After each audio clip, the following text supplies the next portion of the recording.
para sa katong mga nangita bitaw din ha ug kanang lotion nga dili lagkit sa panit, unya kanang ang iyang consistency is medyo watery lang.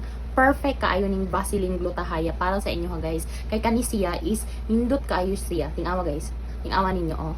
And grabe ka humot ang iyang humot kay mura katong SSS lotion bitaw sa una sa Avon. So ingon ana ang iyang baho. Tapos kato iyang pink mao to akong ginagamit before.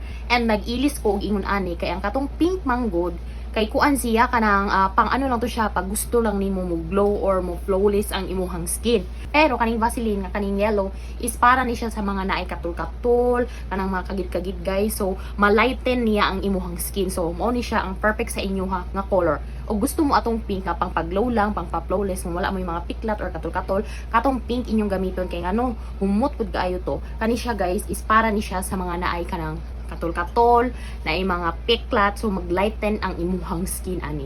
So pag order na mo ani guys, naa dinhi sa to ang yellow basket no. So nindot kaayo ni siya. Mas maayo kung dili mo order sa TikTok shop kay mamalit mo sa mga ubang online or sa mga kanang mall, mahal jud siya guys, as in mas makatipid mo dinhi.